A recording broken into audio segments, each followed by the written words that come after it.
Here we go. I'm going to show you how to repair a drywall hole in a wall with about 6 items. But first off, just a straight edge like we see in front of us, that'll do. And this is just a cheapy razor knife. Has a nice little razor on the end of it there. Also use a drywall blade. Get one of these at the dollar store. I'll be using a tape measure, and also I have a drywall pan here, which not everybody does.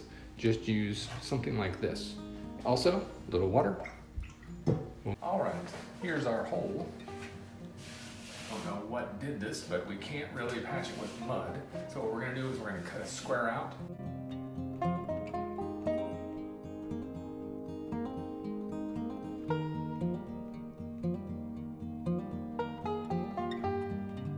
gonna cut it out with a drywall knife.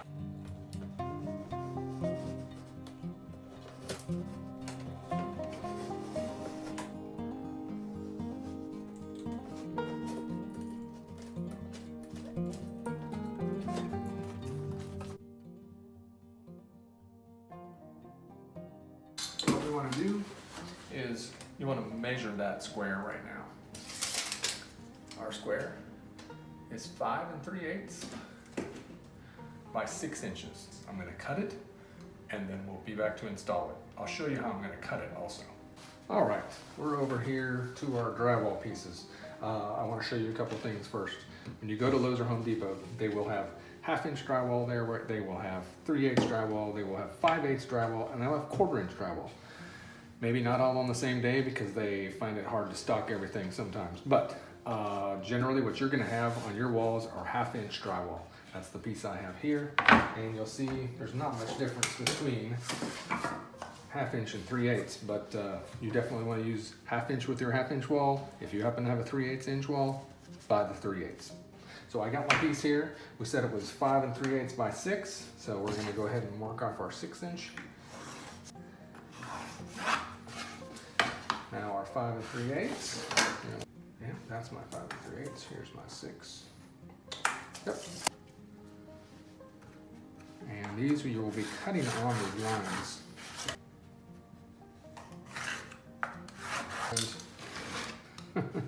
So we're just gonna barely cut that paper in.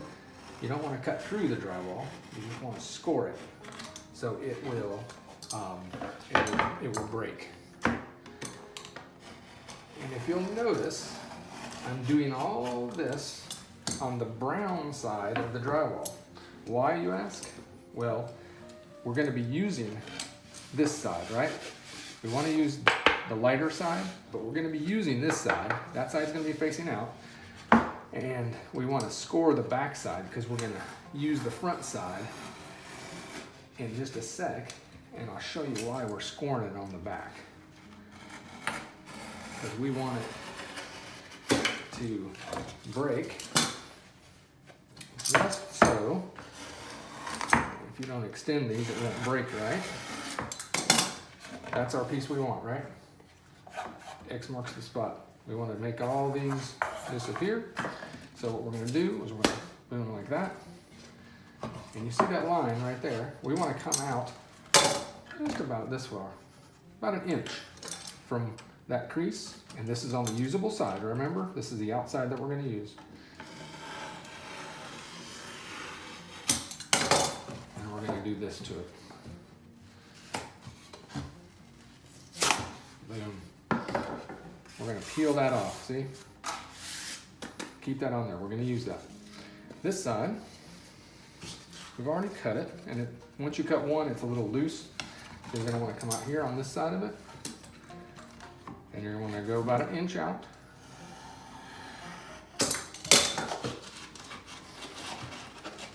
And you're going to pull that. See, you got a usable piece there. Same thing. We're going to go pop it. And let's go. That's not the piece we're going to use, but there's the last piece we're going to use, and we're going to score that. Sometimes the last piece is the hardest piece to score, but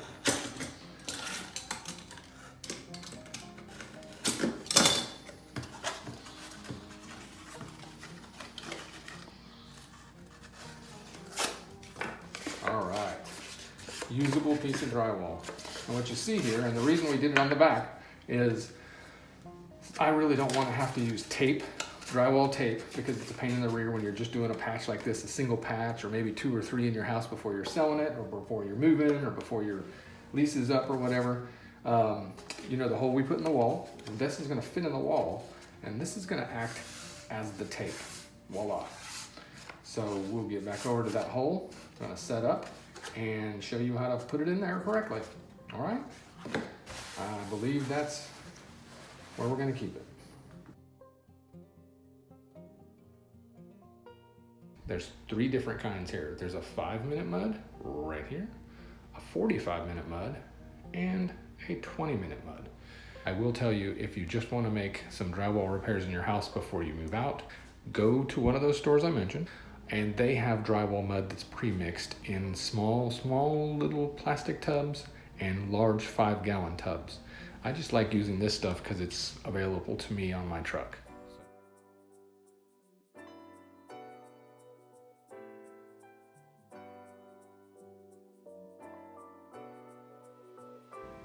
All right, now here we go, the fun stuff.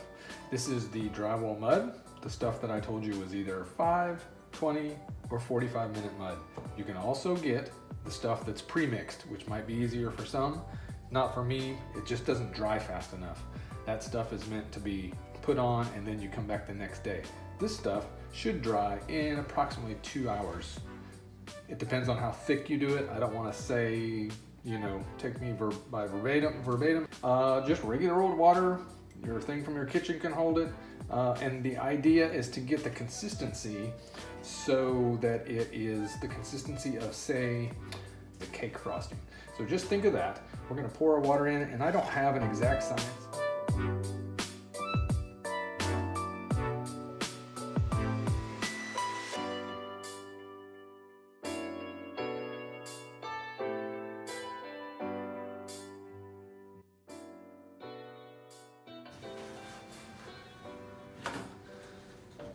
All right, we're back at our hole again, and we have our piece. Remember our piece that we cut out and fits perfectly in that hole. We're gonna use this. See those little things, those little tabs?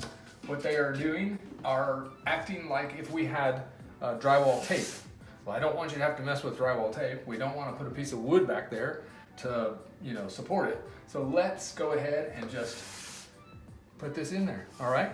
We're gonna take it out and we're gonna mud around the hole.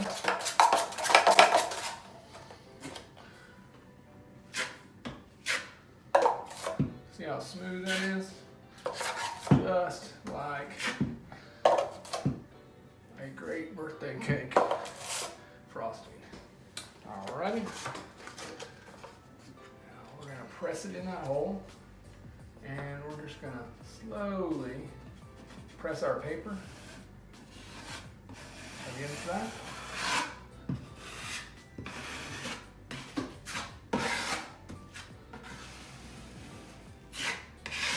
We're going to get our pan, and you'll see when you just do that.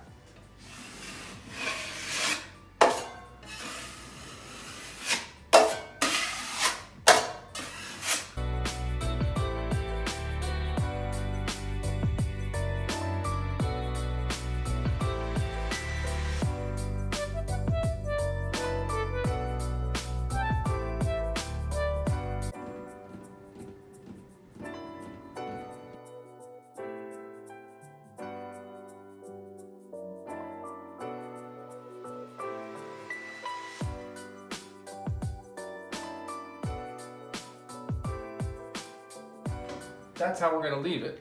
So I think we need to give it some drying time, because you're gonna have 2 times that you need to have it dry. Unless it's a quick patch and you don't care how it looks at the end, I get it. If it's in your garage or if it's in some place that you're not gonna be all the time. If it's in your house, you want it to look nice and smooth, let it dry, and then come back and we'll have to hit it with sandpaper and it'll be a perfect patch. I hope that was simple enough. I hope I wasn't, I do drywall a lot, so I tend to try to keep going over it to make it look perfect. But if you're just doing this to patch some holes in your house, before, like I say, before you move, before your rental time is up, before your lease is up, you know what the heck? This is gonna make it look a whole lot better than a whole. So we're almost to the end of our fun here, and the last bit of technique I need you to use is the sandpaper. Now you can use any kind of sandpaper you'd like. Don't use a 60 grit. That's one of the hardest grits to use because it would take off everything you've put on here. What you want to use is something kind of like what they have on what do they call those? Nail files. Something very smooth. That's what this is. If you use sandpaper, you're going to be able to see those edges just ever so slightly fade away. And that's really the key to it. You want to make sure those edges disappear, and then over the body of your patch, you want to sand over that to make sure it's smooth and just as smooth as around the edge. This will be a nice, smooth, even patch once it's sanded and dried.